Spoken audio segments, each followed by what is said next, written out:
बिस्मिल्लाहिर्रहमानिर्रहीम। स्टार्ट करते हैं जल्दी जल्दी गाइड चैप्टर 37 को। ब्लड फिजियोलॉजी का ये सबसे इंपॉर्टेंट चैप्टर है। इसमें से 5 पेपर में से बहुत से क्वेश्चन आएंगे। इसमें बहुत से इंपॉर्टेंट क्वेश्चन हैं। इंशाल्लाह साथ साथ हम उनको डिस्कस करते चले जाएंगे। ठीक है, स्टार्ट करते हैं। सबसे पहले ये क्वेश्चन आया होता है 5 पेपर का, ये भी क्वेश्चन है कि define haemostasis and what are the events which causes haemostasis. ठीक है, तो ये आपने 4 इवेंट्स लिखने हैं और हीमोस्टेसिस की डेफिनेशन क्या है। प्रिवेंशन ऑफ ब्लड लॉस को हम कहते हैं हीमोस्टेसिस, और events vascular constriction, platelet plug की फॉर्मेशन, फिर ब्लड की कोएगुलेशन और फिर फिब्रस टिश्यू की ग्रोथ। ये 4 इवेंट्स हैं आपके पास। ठीक है, सबसे पहले वैस्कुलर कंस्ट्रिक्शन को देखिएगा। 3-4 चीजें जो वैस्कुलर कंस्ट्रिक्शन कॉज कर रही होती हैं, local myogenic spasm, local autocoid factors, nervous reflex और प्लेटलेट से निकलने वाला थ्रोम्बोक्सिन A2। ये सारी चीजें मिलकर वैस्कुलर कंस्ट्रिक्शन कॉज कर रही होती हैं। ठीक है, फिर आते हैं हम प्लेटलेट प्लग की तरफ। उसके लिए हम पहले प्लेटलेट की कुछ कैरेक्टरिस्टिक को देखते हैं। प्लेटलेट्स मेगाकैरियोसाइट से टूट के बनती हैं। मेगाकैरियोसाइट बहुत बड़े सेल जो कि बोन मैरो बनाती है, उनसे टूट के बन रही होती है प्लेटलेट्स।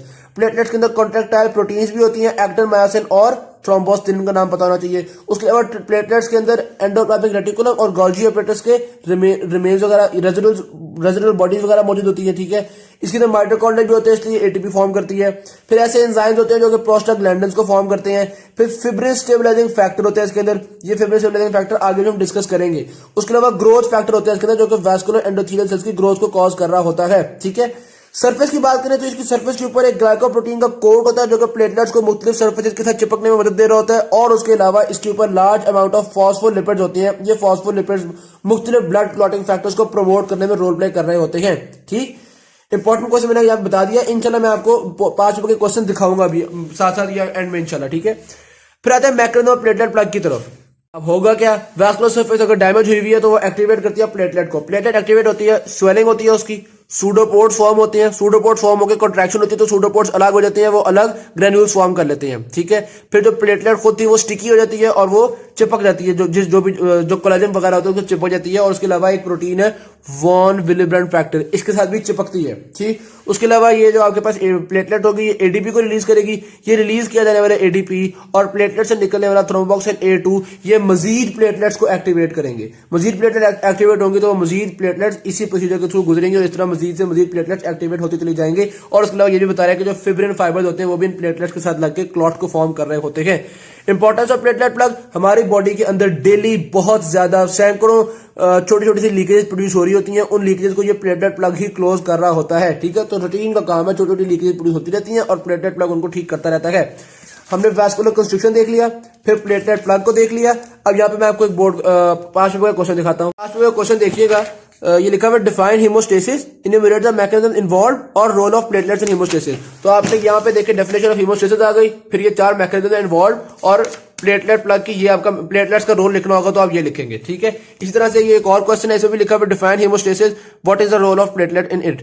इसी तरह एक्सट्रिंसिक पार्ट से का पूछ लो डिफाइन हीमोस्टेसिस, तो तकरीबन हर सवाल से पहले पूछ लेते हैं चैप्टर 37 के। तो हीमोस्टेसिस की डेफिनेशन बहुत इंपॉर्टेंट है। उसके अलावा प्लेटलेट प्लग का मैंने आपको बता दिया ये इंपॉर्टेंट है। अब आगे स्टार्ट करते हैं ब्लड कोएगुलेशन। ब्लड कोएगुलेशन की जो डिटेल है उन्होंने यहाँ पे एक्सप्लेन की हुई है। ठीक है, वैसे होता यही है कि ब्लड क्लॉट फॉर्म कर देता है और वो क्लॉट रिट्रैक्ट होता है। 3-4 चीजें थी ना, vascular constriction, platelet plug, blood coagulation और चौथी थी फिब्रस टिश्यू। फिब्रस टिश्यू के बारे में बता रहे हैं कि जब एक क्लॉट फॉर्म हो जाता है उसके 2 तरह के काम हो जाते हैं, या तो फिब्रोब्लास्ट उस जगह को इन्वेड कर लेता है या वो क्लॉट खुद ही डिसॉल्व हो जाता है। आमतौर पर ये होता है कि फिब्रोब्लास्ट उस जगह को इन्वेड करता है। हाँ, अगर क्लॉट किसी गलत जगह में बन गया, बिला वजह बन गया तो वो फिर डिसॉल्व भी हो जाता है। ठीक हो गई।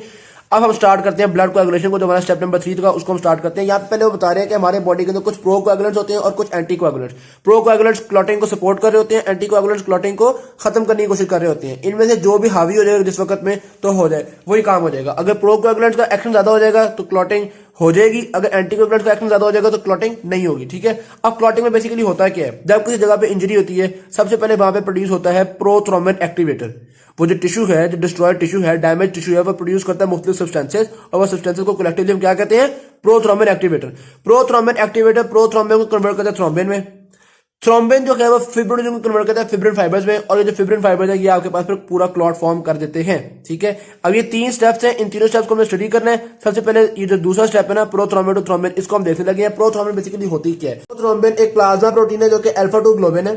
ठीक है, ये लिवर के अंदर प्रोड्यूसर होता है। इसके प्रोडक्शन के लिए विटामिन K रिक्वायर्ड होता है। उसके अलावा ये जो साइट होती है उस साइट की प्लेटलेट्स के ऊपर भी काफी हद तक अटैच होता है। ठीक, और ये ब्रेक करता है इनटू सेवरल कंपोनेंट्स, उन्हीं में से एक कंपोनेंट है थ्रोम्बिन। तो प्रोथ्रोम्बिन ब्रेक करके फॉर्म करता है थ्रोम्बिन। थ्रोम्बिन का मैथ समझ लिया, प्रोथ्रोम्बिन से हाफ होता है। ठीक होगी बात। जहां तक हमने बेसिक्स डिस्कस करी प्रोथ्रोम्बिन के बारे में। अच्छा, अब हम लोग क्लॉटिंग फैक्टर्स को पढ़ रहे हैं, तो ये टेबल है क्लॉटिंग फैक्टर्स का। ये टेबल भी आपको आना चाहिए, कुछ ना कुछ तो एमसीक्यू के वाले से भी आना चाहिए कि मिसाल के तौर पर पूछ सकते हैं कि कौन सा फैक्टर एंटी हीमोफिलिक फैक्टर होता है, तो आपको पता है फैक्टर 8 या इसी तरह से और क्वेश्चन है। स्टॉर्ट फैक्टर कौन सा होता है, फैक्टर नंबर 10। ठीक है, ये उस वाले से भी आपको आना चाहिए। और वैसे ये एसक्यू में भी उन्होंने पूछा हुआ है, इन्यूमरेट द क्लॉटिंग फैक्टर्स। अब जितने ज्यादा होते हैं उतनी अच्छी बात है, तो अगर आप सारे लिख सकेंगे तो बहुत अच्छी बात होगी। ये तो लिख देना ना, ये फैक्टर 5, 7, 8, 9, 10, 11, 12, 13 ये तो लिख ही देना। हाँ, अगर नाम भी आता हुआ तो फिर आगे ब्रैकेट में ये नाम भी लिख देना, ज्यादा अच्छे नंबर आ जाएंगे उससे आपके। ठीक है, लेकिन मतलब ये आना चाहिए टेबल आपको। जी, क्लॉटिंग फैक्टर की बात करके हम दोबारा इधर ही आते हैं। ब्लड कोआगुलेशन के 3 स्टेप्स, प्रोथ्रोम्बिन एक्टिवेटर का बनना। अच्छा, तो प्रोथ्रोम्बिन एक्टिवेटर का बनना है ना, ये रेट डिटर्मिनिंग स्टेप होता है, यही सबसे स्लो स्टेप होता है। वंस प्रोथ्रोम्बिन एक्टिवेटर बन जाए, अगले 2 स्टेप फौरन हो जाते हैं। ठीक, किस तरह बनता है प्रोथ्रोम्बिन एक्टिवेटर वो भी आगे हम डिस्कस करेंगे इंट्रिंसिक और एक्सट्रिंसिक पाथवे में। ठीक है, फिर प्रोथ्रोम्बिन और थ्रोम्बिन, उसकी हमने बेसिक सी बातें यहाँ पे पढ़ ली है, किस तरह से प्रोथ्रोम्बिन और थ्रोम्बिन बन रहा होता है। और फिर आता है आखिरी स्टेप फिब्रिनोजन और फिब्रिन। फिब्रिन फाइबर फॉर्म करता है थ्रोम्बिन की वजह से।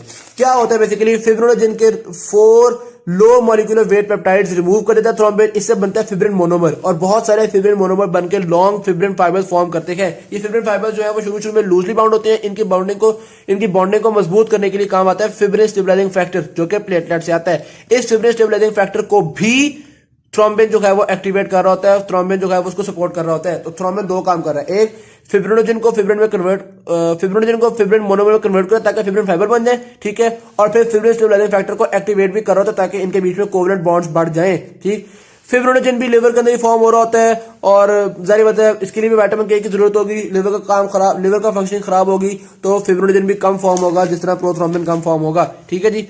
ब्लड क्लॉट में बेसिकली होता है कि ये जो फिब्रिन फाइबर है ना, ये मतलब ये नेटवर्क्स बना लेते हैं। इन नेटवर्क के सेल आकर फंसना शुरू हो जाते हैं और एक क्लॉट बन जाता है। ठीक है, क्लॉट रिट्रैक्शन, जब क्लॉट बन जाता है तो प्लेटलेट की जो कॉन्ट्रैक्टाइल प्रोटीन होती है उनकी वजह से ये क्लॉट रिट्रैक्ट करता है और ब्लड वेसल के मुंह को मजीद छोटा कर देता है।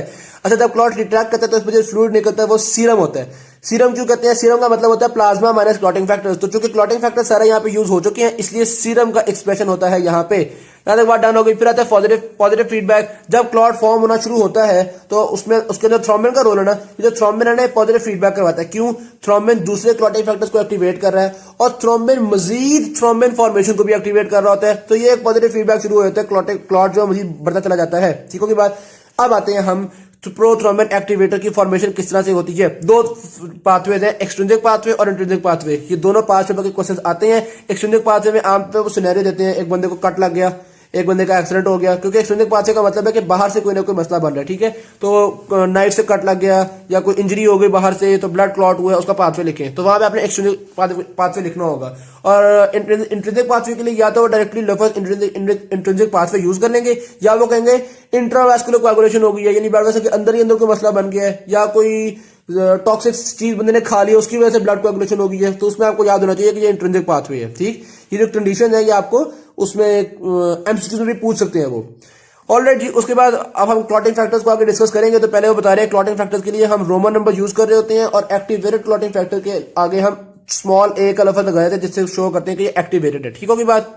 स्टार्ट करते हैं एक्सट्रिंसिक पाथवे को, जो कब हो रहा होता है, जब वैस्कुलर वॉल को कोई ट्रॉमा मिल रहा हो या सराउंडिंग टिश्यू में कोई ट्रॉमा हो, मैंने आपको बताया कट वगैरह लग रहा हो या बाहर से कुछ तरह की चीज आ रही हो, तो उससे होता है एक्सट्रिंसिक पाथवे। तो स्टार्ट करते हैं हम। सबसे पहले टिश्यू रिलीज करेगा टिश्यू फैक्टर को हम टिश्यू थ्रोम्बोप्लास्टिन भी कहते हैं, और अगर आपने ये ग्राफ देखा होगा तो उसको हम फैक्टर नंबर 3 भी कहते हैं। ये देखिए टिश्यू फैक्टर 3 टिश्यू थ्रोम्बोप्लास्टिन एक ही चीज है। ठीक है, तो मैंने कहा ये टेबल थोड़ा बहुत आपको आना चाहिए बहरहाल। अच्छा जी, ये जो टिश्यू फैक्टर रिलीज होता है, टिश्यू फैक्टर के अंदर फॉस्फोलिपिड भी होती हैं और लिपोप्रोटीन्स भी होती हैं। ये टिश्यू फैक्टर करता है क्या है, ये फैक्टर नंबर 7 को एक्टिवेट करता है। फैक्टर नंबर 7 और टिश्यू फैक्टर और कैल्शियम आयंस मिलके फैक्टर 10 को एक्टिवेट कर देते हैं। ठीक है, जब फैक्टर 10 एक्टिवेट हो गया तो फैक्टर 10 क्या क्या यूज कर रहा होता है, फैक्टर 10 नंबर 1 फैक्टर 5 यूज करता है, नंबर 2 कैल्शियम यूज करता है, नंबर 3 ये जो टिश्यू फैक्टर था इसके फॉस्फोलिपिड को यूज करता है, और सबको यूज करके factor 10 ultimately prothrombin activator form कर देता है। ये ग्राफ भी आप देखते हैं, सबसे पहले टिश्यू फैक्टर बना, टिश्यू फैक्टर ने फैक्टर 7A बनाया, फैक्टर 7A ने टिश्यू फैक्टर के साथ मिलके 10 को 10A बनाया। ठीक है, 10A ने फैक्टर 5 के साथ मिलकर प्रोथ्रोम्बिन एक्टिवेटर बनाया। कैल्शियम हर जगह यूज हो रहा है, कैल्शियम यहाँ भी यूज हो रहा है, कैल्शियम यहाँ भी यूज हो रहा है, कैल्शियम इस स्टेप में भी यूज हो रहा है। ठीक है, अच्छा ये जो फैक्टर 5 था ये कैसे बनता है, फैक्टर 5 थ्रोम्बिन से बनता है। थ्रोम्बिन मतलब फैक्टर 5 को एक्टिवेट कर रहा होता है, ठीक है।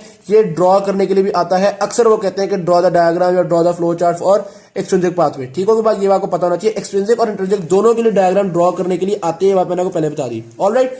अच्छा, फिर आगे वो यही बता रहे हैं कि जो थ्रोम्बिन है ये पॉजिटिव फीडबैक इफेक्ट कॉज कर रहा होता है। क्यों? क्योंकि देखो ना, प्रोथ्रोम्बिन एक्टिवेटर बना, प्रोथ्रोम्बिन एक्टिवेटर ने क्या करना है, प्रोथ्रोम्बिन से थ्रोम्बिन फॉर्म करवानी है और थ्रोम्बिन ने दोबारा इसको फैक्टर 5 को स्टिमुलेट करना है ताकि मजीद प्रोथ्रोम्बिन एक्टिवेटर बने। तो थ्रोम्बिन मजीद थ्रोम्बिन को प्रोड्यूस करवा रहा है, थ्रोम्बिन फैक्टर 5 को स्टिमुलेट कर रहा होता है, थ्रोम्बिन फिब्रिल स्टिमुलेटिंग फैक्टर को स्टिमुलेट कर रहा होता है, थ्रोम्बिन मुख्तलिफ तरीके से पॉजिटिव फीडबैक कॉज कर रहा होता है, क्लॉटिंग को सपोर्ट कर रहा होता है, ठीक है। एक्सट्रिंसिक पाथवे के बाद डिस्कस करते हैं इंट्रिंसिक पाथवे को। इंट्रिंसिक पाथवे का पहला स्टेप है फैक्टर 12 की एक्टिवेशन और प्लेटलेट फॉस्फोलिपिड का रिलीज। प्लेटलेट फॉस्फोलिपिड का रिलीज हो रहा होता है, यहाँ पे प्लेटलेट फैक्टर 3 भी रिलीज हो रहा होता है पहले स्टेप में, ठीक है। दूसरे स्टेप में क्या होता है, फैक्टर नंबर 11 एक्टिवेट हो रहा होता है विद द हेल्प ऑफ कैनानोजिन और प्री कैलेक्रीन, ठीक है। ये दो स्टेप्स थे सिर्फ जिनके अंदर कैल्शियम यूज नहीं हो रही होती। कौन से दो स्टेप्स? इंट्रिंसिक पाथवे के पहले दो स्टेप्स हैं जिनमें कैल्शियम यूज नहीं हो रही, बाकी सबको तकरीबन कैल्शियम सपोर्ट कर रही होती है। तो यहाँ पे देखते हैं पहले दो स्टेप में कैल्शियम नहीं है, बाकी फिर कैल्शियम कैल्शियम कैल्शियम कैल्शियम तकरीबन हर स्टेप में कैल्शियम होती है, ठीक। दूसरे स्टेप में क्या हो गया, फैक्टर 11 एक्टिवेट हो गया। तीसरे स्टेप में फैक्टर 9 एक्टिवेट हुआ with the help of activated factor 11। चौथे स्टेप में फैक्टर 10 एक्टिवेट हुआ with the help of activated factor 9, with the help of calcium, with the help of platelet phospholipid, with the help of platelet factor 3, with the help of बहुत सारी चीजें, ठीक है। Factor 10 को activate करना बड़ा मुश्किल होता है। यहाँ एक्सट्रिंसिक पाथवे में हमने देखा था काफी सारी चीजें मिलकर फैक्टर 10 को एक्टिवेट करी थी और यहाँ भी इसी तरह से है। अगर आप डायग्राम देखें तो फैक्टर 10 को एक्टिवेट करने में फैक्टर 8 रोल प्ले कर रहा है, एक्टिवेटेड फैक्टर 9 रोल प्ले कर रहा है, कैल्शियम रोल प्ले कर रहा है, ठीक होगी बात। ये जो फैक्टर 8 है ये हमने देखा बहुत जरूरी होता है। फैक्टर 8, अगर फैक्टर 8 ना हो तो बंदे को हीमोफीलिया हो जाता है, इसलिए फैक्टर 8 को हम एंटी हीमोफिलिक फैक्टर भी कहते हैं, ठीक होगी बात। हीमोफीलिया का मतलब होता है ब्लड प्रॉपर्ली क्लॉट नहीं होता, ब्लीडिंग की डिजीज है। और आखिरी स्टेप दोनों पाथवेज का सेम है, फैक्टर 10 की एक्टिवेशन के बाद कैल्शियम यूज होगा और ये चीजें यूज होकर प्रोथ्रोम्बिन एक्टिवेटर फॉर्म हो जाएगा। ये भी ड्रॉ करना आ सकता है, तो एक बार इसको भी देख लीजिएगा। फिर आते हैं role of calcium ions in the intrinsic and extrinsic pathway. मैंने आपको बताया कैल्शियम आयन हर जगह जरूरी है सिवाय इस इंट्रिंसिक पाथवे के पहले दो स्टेप्स के। फिर आते हैं interaction between the intrinsic and extrinsic pathway. Intrinsic pathway निस्बतन स्लो होता है, एक्सट्रिंसिक पाथवे बहुत तेजी से हो सकता है, बस ये बात पता होनी चाहिए, ठीक। Intravascular coagulation prevent. अच्छा, कौन कौन सी चीजें हैं जो आमतौर पे हमारी बॉडी के अंदर हर वक्त कोएगुलेशन नहीं करवा रही? जहरी बात है, जब कोई मसला होता है तभी कोएगुलेशन होती है ना, हर वक्त तो ब्लड क्लॉट नहीं होता। क्यों नहीं ब्लड क्लॉट होता है? नंबर 1, एंडोथेलियल सेल्स स्मूथ होते हैं इसलिए नहीं क्लॉट होता है। नंबर 2, उनके एक लेयर ऑफ ग्लाइकोकैलेक्स होती है एंडोथेलियम सेल्स के ऊपर, जिसकी वजह से ब्लड क्लॉट नहीं फॉर्म होता। ये जो ग्लाइकोकैलेक्स है ना, ये क्लॉटिंग फैक्टर्स को रिपेल कर रही होती है। नंबर 3, थ्रोम्बोडुलिन होता है ब्लड के अंदर। थ्रोम्बोडुलिन जो है वो थ्रोम्बिन को बाइंड करके रखता है। जब थ्रोम्बिन को बाइंड करके रखता है तो थ्रोम्बिन आपको पता है ना बहुत क्लॉटिंग कॉज कर रही होती है, तो थ्रोम्बिन को बाइंड कर लेता है। और जब थ्रोम्बोडुलिन जब थ्रोम्बिन को बाइंड कर लेता है तो ये जो थ्रोम्बोडुलिन थ्रोम्बिन कॉम्प्लेक्स है ये और भी प्लाज्मा प्रोटीन्स को एक्टिवेट कर रहा है, जैसे कि प्रोटीन सी, ये मजीद क्लॉटिंग फैक्टर्स को कम कर रही होती है, ठीक होगी बात। अच्छा, यहाँ पे वो बता रहे हैं कि कोई भी ऐसी चीज हो जो कि थ्रोम्बिन को पकड़ के रख लेना तो वो क्लॉटिंग को प्रिवेंट कर रही होती है। जिस तरह फिब्रिन फाइबर भी थ्रोम्बिन को पकड़ के रखते हैं, इसी तरह एंटी थ्रोम्बिन 3 भी थ्रोम्बिन को पकड़ के रखती है, बाइंड करती है, थ्रोम्बिन को काम नहीं करने देती ताकि हर वक्त कोएगुलेशन ना हो। हेपेरिन की बात करें तो हेपेरिन भी एक पावरफुल एंटी कोएगुलेंट है जो कि खुद तो बहुत अच्छा काम नहीं कर पाता, लेकिन हकीकत में ये कंबाइन कर जाता है एंटी थ्रोम्बिन 3 के साथ, और जब ये एंटी थ्रोम्बिन 3 के साथ कंबाइन कर जाता है तो एंटी थ्रोम्बिन 3 का एक्शन भी 100 टाइम इफेक्टिव कर देता है, कई गुना बल्कि 100 फोल्ड 1000 फोल्ड इफेक्टिव कर देता है, ठीक है। तो इसलिए हम इसको भी एक अच्छा एंटी कोएगुलेंट मानते हैं। ना सिर्फ हेपेरिन एंटीथ्रोम्बिन 3 के साथ मिलकर एंटीथ्रोम्बिन 3 के एक्शन को बढ़ाता है, बल्कि हेपेरिन एंटीथ्रोम्बिन 3 के साथ मिलकर और भी बहुत से क्लॉटिंग फैक्टर्स को कम कर रहा होता है और भी बहुत से क्लॉटिंग फैक्टर्स को रोक रहा होता है काम करने से, ठीक है। तो ये अच्छा एंटीकोएगुलेंट है। अच्छा, फिर वो बता रहे हैं जो लिवर और लंग्स वगैरह के मैच सेल्स होते हैं वो उनके करीब बहुत ज्यादा मैच सेल्स होते हैं ताकि ज्यादा हेपेरिन रिलीज करते रहे, ताकि खास तौर पे लिवर और लंग में ब्लड क्लॉट फॉर्म ना हो। अगर छोटे छोटे ब्लड क्लॉट्स बन भी रहे हो ब्लड के अंदर तो वो लिवर और इस जगह पे आकर खत्म हो जाते हैं, क्योंकि यहाँ पे बहुत अच्छा एंटीकोएगुलेंट इफेक्ट होता है ज्यादा हेपेरिन होने की वजह से, ठीक होगी बात। अच्छा, फिर आते हैं प्लाज्मिन की तरफ। क्लॉट बन गया, क्लॉट बनने के बाद क्लॉट खत्म किस तरह से होता है? क्लॉट को खत्म करने के लिए चाहिए होता है हमें प्लाज्मिन। प्लाज्मिन की इनएक्टिव फॉर्म का नाम है plasminogen. Plasminogen tissue plasminogen activator की मदद से एक्टिवेट होती है और फॉर्म होती है प्लाज्मिन, और प्लाज्मिन फिब्रिन फाइबर्स वगैरह को डाइजेस्ट कर देता है। जब फिब्रिन फाइबर डाइजेस्ट हो जाते हैं तो ब्लड क्लॉट डाइजेस्ट हो जाता है, ठीक है। तो प्लाज्मिनोजिन को एक्टिवेट किसने किया? Tissue plasminogen activator. ये टिश्यू प्लाज्मिनोजिन एक्टिवेटर कहां से रिलीज होता है? ये भी क्लॉट में से ही फॉर्म हो रहा होता है। तो अगर क्लॉट में से फॉर्म होगा तो क्लॉट तो फौरन खत्म हो जाएगा, लेकिन ये बहुत स्लोली फॉर्म होता है ताकि थोड़ी देर क्लॉट बना रहे, अपना काम पूरा कर ले, उसके बाद इसको रिलीज कर दे ताकि उसके बाद प्लाज्मिन फॉर्म हो और उसके बाद प्लाज्मिन फॉर्म होकर क्लॉट को खत्म कर दे। अच्छा जी, फिर conditions that cause excessive bleeding in humans, अगर विटामिन के की डेफिशिएंसी हो, हीमोफीलिया हो या थ्रोम्बोसाइटोपेनिया हो, क्या क्या चीजें होती है। पहले आते हैं विटामिन के की डेफिशिएंसी की तरफ। विटामिन के, अच्छा एक चीज देखिएगा, एक एंजाइम है विटामिन के एपॉक्साइड रिडक्टेज कॉम्प्लेक्स 1। क्या नाम है? विटामिन के एपॉक्साइड रिडक्टेज कॉम्प्लेक्स 1। ये करता क्या है? विटामिन के जब वंस यूज हो जाता है ना, ये दोबारा विटामिन के को एक्टिवेट करता है, ठीक है। तो ये एंजाइम्स विटामिन के की फंक्शनिंग के लिए बहुत यूजफुल है, विटामिन के का काम करवाता है। विटामिन के की फंक्शनिंग क्या है? हमने जब प्रोथ्रोम्बिन पढ़ा था तो हमने कहा था प्रोथ्रोम्बिन की फॉर्मेशन के लिए विटामिन के जरूरी है, ठीक है। तो इसी तरह बहुत से क्लॉटिंग फैक्टर्स के लिए विटामिन के जरूरी होता है। अगर विटामिन के की डेफिशिएंसी हो जाएगी तो क्लॉटिंग फैक्टर से बन नहीं सकेंगे, क्लॉटिंग फैक्टर से बन नहीं सकेंगे तो क्लॉटिंग नहीं होगी, ब्लीडिंग डिजीज हो जाएगी। इसी तरह से अगर ये वाला एंजाइम इफेक्ट हो जाएगा तो विटामिन के दोबारा एक्टिवेट नहीं हो सकेगा, विटामिन के दोबारा एक्टिवेट नहीं होगा तो भी इशू बन जाएगा।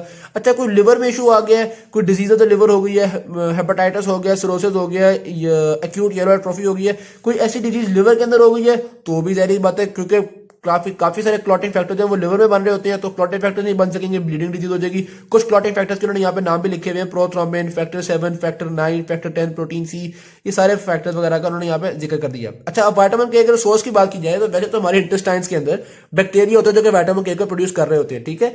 लेकिन अब जो न्यू बॉर्न्स हैं उनकी इंटेस्टाइन में बैक्टीरिया भी नहीं होते, तो कई दफा हमें न्यू बॉर्न्स को विटामिन के इंजेक्ट करना पड़ता है, विटामिन के देना भी पड़ता है। अच्छा, इसी तरह अगर किसी इंसान के अंदर गैस्ट्रोइंटेस्टिनल डिजीज हो तो उसके अंदर ये बैक्टीरिया बेचारे काम नहीं कर पाते, उसके अंदर भी विटामिन के की कमी हो जाती है। अच्छा, फिर कुछ लोगों में होता है बाइल की प्रॉपर सिक्रीशन नहीं हो रही। जब बाइल की प्रॉपर सिक्रीशन नहीं होती तो ऑल्दो विटामिन के की प्रोडक्शन हो रही होती है, लेकिन चूंकि बाइल नहीं है और विटामिन के फैट सोल्यूबल है तो इसलिए विटामिन के की एब्जॉर्प्शन नहीं हो पाती। अब विटामिन के की एब्जॉर्प्शन नहीं होगी तो भी ब्लड के अंदर विटामिन के डिक्रीज कर जाएगा। हत्ता के बाद गर्ज यही है कि किसी भी वजह से अगर विटामिन के ब्लड में नहीं आ पाता तो उससे ब्लीडिंग डिजीज हो जाती है। डन। फिर आते हैं हम हीमोफीलिया की तरफ। हमने पहले कहा था फैक्टर 8 को हम एंटी हीमोफीलिक फैक्टर भी कहते हैं। अगर फैक्टर 8 की कमी हो तो इससे हमें हीमोफीलिया हो जाता है। ऐसे हीमोफीलिया को हम कहते हैं हीमोफीलिया ए या क्लासिक हीमोफीलिया, ठीक है। फैक्टर 8 की कमी से क्या हो रहा है? Classic haemophilia. ये जो क्लासिक हीमोफीलिया है, इसकी जीन्स की बात की जाए तो ये एक्स लिंक रिसेसिव ट्रेट है, जिसकी वजह से ये मेल्स के अंदर बहुत कॉमन है, फीमेल्स के अंदर ना होने के बराबर ही होता है। फीमेल्स कैरियर जरूर हो सकती है लेकिन फीमेल्स को हीमोफीलिया होता नहीं है, क्योंकि बहुत रेयर चांस है कि उसके अंदर दोनों ही रिसेसिव एक्स आ जाए। अच्छा, फिर various degrees of severity genetic deficiency पर डिपेंड कर रही होती है। हमने कहा फैक्टर 8 की कमी की वजह से हीमोफीलिया हो रहा है। ये जो फैक्टर 8 है इसके बेसिकली दो कंपोनेंट्स होते हैं, दो एक्टिव कंपोनेंट्स होते हैं, एक लार्ज कंपोनेंट एक स्मॉल कंपोनेंट। ये जो स्मॉल कंपोनेंट है खासतौर पर इंट्रिंसिक पाथवे में ये रोल प्ले कर रहा होता है, ठीक है। तो अगर स्मॉल कंपोनेंट नहीं होगा तो ये क्लासिक हीमोफीलिया हीमोफीलिया ए होगा, और अगर लार्ज कंपोनेंट ना हो तो एक और बीमारी होती है, उसको हम कहते हैं वॉन विलिब्रेंट डिजीज, ठीक। वॉन विलिब्रेंट को हमने पहले ये एक प्रोटीन स्टडी की थी, जो आपको याद होगा, जहां पे हमने कहा था प्लेटलेट्स चिपकती हैं, ज्यादा पीछे निकल, ये वॉन विलिब्रेंट फैक्टर, ठीक है, प्रोटीन वॉन विलिब्रेंट फैक्टर। अब यहाँ पे हम डिजीज पढ़ रहे हैं जो कि हीमोफीलिया 8 की कमी की वजह से है, ठीक होगी बात। तीसरी जाती है थ्रोम्बोसाइटोपेनिया। थ्रोम्बोसाइटोपेनिया का क्या मतलब है कि प्लेटलेट्स की कमी हो गई है। जब प्लेटलेट्स की कमी होती है तो प्लेटलेट्स बहुत ही जगह पे, मैंने आपको बताया था कि क्लॉट्स को रोक रहे होते हैं, तो ये क्लॉट्स को नहीं रोकेंगे, जिसकी वजह से हेमरेजेस होना शुरू हो जाएंगी, बहुत से इश्यूज डेवलप होना शुरू हो जाएंगे। अच्छा, जब ये हेमरेजेस होना शुरू होती हैं तो पर्पलिश ब्लॉचेस आना शुरू होते हैं स्किन के ऊपर, जिसकी वजह से इसको हम थ्रोम्बोसाइटोपेनिया पर्पेरा भी कहते हैं। डानो की बात। अच्छा, ये जो प्लेटलेट्स थी इसका रोल आपको पता है क्लॉट की रिट्रैक्शन में भी होता है, तो जब प्लेटलेट की कमी होगी तो क्लॉट रिट्रैक्ट भी नहीं कर पाएंगे सही तरीके से। अच्छा, थ्रोम्बोसाइटोपेनिया का अगर हमें कॉज ना पता हो तो ऐसे थ्रोम्बोसाइटोपेनिया को हम कह रहे होते हैं आयोडोपैथिक थ्रोम्बोसाइटोपेनिया। ट्रीटमेंट की बात की जाए तो ट्रीटमेंट इसके लिए कि होल ब्लड की ट्रांसफ्यूजन की जाए या स्प्लीनेक्टोमी, स्प्लीन को रिमूव कर दिया जाए, क्योंकि स्प्लीन खास तौर पे प्लेटलेट्स को डिस्ट्रॉय कर रहा होता है, तो हम स्प्लीन को रिमूव कर देते हैं थ्रोम्बोसाइटोपेनिया को ट्रीट करने के लिए। तो ये तीन चीजें हमने पढ़ ली जो कि ब्लीडिंग डिजीज कॉज कर सकती हैं। नंबर 1 विटामिन के की डेफिशिएंसी, क्लॉटिंग फैक्टर्स नहीं बनते। नंबर 2 हीमोफीलिया, क्लॉटिंग फैक्टर 8 की कमी। नंबर 3 थ्रोम्बोसाइटोपेनिया, प्लेटलेट्स की कमी, ठीक है, जिसकी वजह से बहुत सारी जगहों पे माइनर ब्लीडिंग होना शुरू हो जाती है। ये हमने डेंगू में, जब डेंगू वायरस आया, जब डेंगू फीवर था फैला हुआ था, तो उस वक्त प्लेटलेट्स की कमी का बहुत जिक्र किया जाता था। ये थ्रोम्बोएम्बोलिक कंडीशन की तरफ, ब्लड के अंदर एबनॉर्मल क्लॉट बन जाए उसको कहते हैं थ्रोम्बस। ये एबनॉर्मल क्लॉट अगर ट्रैवल करना शुरू कर जाए उसको हम कहते हैं एम्बोलाई, ठीक है। इसकी रीजंस क्या होती हैं? रफ एंडोथेलियल सरफेस होती है जिसकी वजह से क्लॉट बन गया, या ब्लड बहुत स्लोली फ्लो करो जिसकी वजह से क्लॉट बन गया। इसका ट्रीटमेंट क्या होता है? आपको पता है क्लॉट को खत्म करने के लिए टिश्यू प्लाज्मिनोजन एक्टिवेटर चाहिए होता है ताकि प्लाज्मिन फॉर्म हो और क्लॉट को खत्म करे। हम genetically engineer tissue plasminogen activator बंदे के अंदर डाल देते हैं जिसकी वजह से क्लॉट को खत्म किया जाए। एक और चीज आपने बताई है, अगर फेमोरल वेन्स के अंदर भी ये क्लॉट फॉर्म हो जाए तो ये फेमोरल वेन से होता होता हार्ट में जाता है और हार्ट से करते करते पल्मोनरी आर्टरी में कहीं ना कहीं फंस जाता है और पल्मोनरी आर्टरी में फंस जाए तो वहां पे एम्बोलिज्म कॉज कर होता है। ऐसे एम्बोलिज्म को हम कह देते हैं मैसिव पल्मोनरी एम्बोलिज्म। ट्रीटमेंट इसका भी ये है कि टिश्यू प्लाज्मिनोजन थेरेपी यूज की जाए, ये यूज किया जाए, ठीक है जी। उसके बाद तो बता रहे हैं कि कई दफा ये बीमारी हो जाती है कि बॉडी के अंदर मुख्तलिफ जगह पर सर्कुलेशन के अंदर मुख्तलिफ जगह पे बार बार कोएगुलेशन होना शुरू होती है ब्लड की। ऐसी बीमारी को हम कहते हैं डिसएमिनेटेड इंट्रावैस्कुलर कोएगुलेशन। अक्सर सेप्टिसीमिया वगैरह की वजह होता है कि पेशेंट के ब्लड के अंदर टॉक्सिन वगैरह एंटर हो जाती हैं और वो बार बार ये क्लॉटिंग वगैरह करवा लेते हैं। ठीक है, फिर आते हैं anti coagulants for clinical use की तरफ। यहाँ पे हेपारिन और कोमेरिन वगैरह को हमने देखना। सबसे पहले देखते हैं यहाँ पे हेपारिन को। हेपारिन आपको पता है एक बहुत अच्छा एंटी कोएगुलेंट है, ये क्लॉटिंग टाइम को इंक्रीज कर देता है और हेपारिन को बॉडी में खत्म करने के लिए एक एंजाइम होता है हेपारिनेज एंजाइम। ठीक, उसके अलावा कुछ और हमने कोमेरिन को स्टडी करना है, फॉर एग्जांपल वॉरफेरिन। वॉरफेरिन क्या करता है, ये जो विटामिन के को एक्टिवेट करने वाला एंजाइम था ना, उस एंजाइम को ये इनहिबिट कर देता है। जब उस एंजाइम को इनहिबिट कर देगा तो विटामिन के एक्टिवेट नहीं हो पाएगा, विटामिन के एक्टिवेट नहीं हो पाएगा तो क्लॉटिंग फैक्टर्स नहीं बन पाएंगे, क्लॉटिंग फैक्टर्स नहीं बन पाएंगे तो एंटी कोएगुलेशन होगी। ठीक है, फिर prevention of blood coagulation outside the body. ये पांच पेपर में क्वेश्चन आया हुआ है कि prevention of blood coagulation outside the body के लिए कौन कौन सी चीज होती है। तो चार चीजों का जिक्र करना है। नंबर एक, सिलिकॉनाइज कंटेनर्स में हम डाल देते हैं ताकि ब्लड उससे थोड़ी देर बाद ज्यादा देर बाद कॉन्ट्रैक्ट होता है। ठीक, नंबर दो, हेपारिन का यूज करते हैं खासतौर पर सर्जिकल प्रोसीजर में क्लॉट को प्रिवेंट करने के लिए। नंबर तीन, हमें पता है कैल्शियम बहुत अच्छा रोल प्ले कराता है क्लॉटिंग में, तो हम कैल्शियम को रोकने के लिए ऑक्सिलेट कंपाउंड यूज करते हैं ताकि कैल्शियम ऑक्सिलेट कंपाउंड्स बन जाए और कैल्शियम अपना काम सीधे ना कर सके। और नंबर चार, इसी तरह सिट्रेट आयन यूज करते हैं ताकि